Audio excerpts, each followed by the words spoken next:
ایک جگہ پہ میرے آقا کریم علیہ الصلوۃ والسلام نے صحابہ کرام کی عظمت و شان کو بیان کرتے ہوئے ارشاد فرمایا کہ جس نے مجھے دیکھا، ایمان کی حالت میں مجھے دیکھا اور اسی حالت میں اس کا خاتمہ ہوا ہو، یعنی اسی حالت میں دنیا سے رخصت ہوا ہو، ایمان کی حالت میں، میرے آقا کریم نے فرمایا وہ میرا صحابی ہے۔ اور اگر وہ ایک جو اللہ کی راہ میں خرچ کرے، ایک جو تو آج دکھنے میں نہیں ملتے، اگر کہیں مل جائے دکھنے کو تو آدمی ایک تصور کرے، حالانکہ گندم کے جو دانہ ہے اس کا وزن زیادہ ہے جو کے دانے سے، یعنی وہ ہلکا سا ہوتا ہے۔ تو آقا کریم کتنی بڑی سمجھانے والی مثال پیش فرما رہے ہیں۔ فرمایا جس نے مجھے دیکھا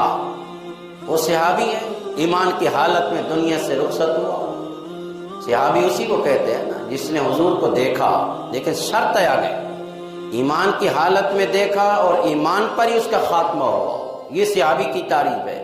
ورنہ دیکھنے والے تو اور بھی بہت سے تھے، ابو جہل نے بھی حضور کو دیکھا تھا، ابو لہب نے بھی دیکھا تھا، عتبہ اور شیبہ نے بھی دیکھا تھا، بڑے بڑوں نے دیکھا تھا، کفار مکہ کے سرداروں نے، لیکن دیکھنے سے صحابی نہیں بنے گا۔ صحابی وہ بنے گا جس نے دیکھا ہو ایمان کی حالت میں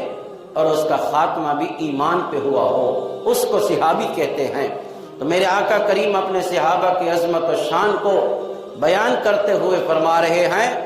کہ میرا صحابی ایک جو خرچ کرے، یعنی ایک جو کی مقدار اللہ کی راہ میں دے رہا ہے، اور وہ جس نے مجھے نہیں دیکھا غیر صحابی، فرمایا اگر وہ احد پہاڑ کے برابر سونا بھی خرچ کر دے تو میرے صحابی کے اس جو کے برابر بھی نہیں پہنچ سکتا۔ حالانکہ ایسا تو ناممکن ہے، کس کے پاس احد پہاڑ کے برابر سونا ہوگا؟ یعنی آقا علیہ الصلوۃ والسلام نے ایسی مثال دے کے اشارہ فرمایا کہ غیر صحابی کی عظمت تو دور کی بات ہے، اگر وہ اللہ کی راہ میں کچھ خرچ کرتا ہے تو اس کو بھی نہیں پہنچ سکتا، تو صحابہ کے مقام کو کیسے پہنچے گا وہ؟ یعنی آقا علیہ الصلوۃ والسلام نے اتنی بڑی مثال دے کے سمجھایا، ایک جو، صحابی ایک جو کے برابر کوئی چیز اللہ کی راہ میں دے، غیر صحابی احد پہاڑ کے برابر سونا، یعنی احد پہاڑ کے برابر کسی کے پاس سونا نہیں ہے، تو اس سے اشارہ یہ ملتا کہ جب احد پہاڑ کے برابر کسی کے پاس سونا نہیں ہے تو پھر میرے صحابی کے مقام کو کوئی کیسے پہنچ سکے گا؟ اس انداز سے میرے آقا علیہ السلام نے صحابہ کی عظمت و شان کو ظاہر فرمایا۔ تو میرے آقا کرام کا ہر صحابی بڑی عظمتوں کا حامل ہے،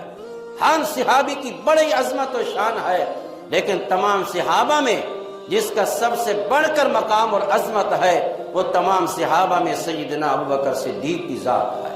اور یہ صحابہ کا بھی عقیدہ ہے۔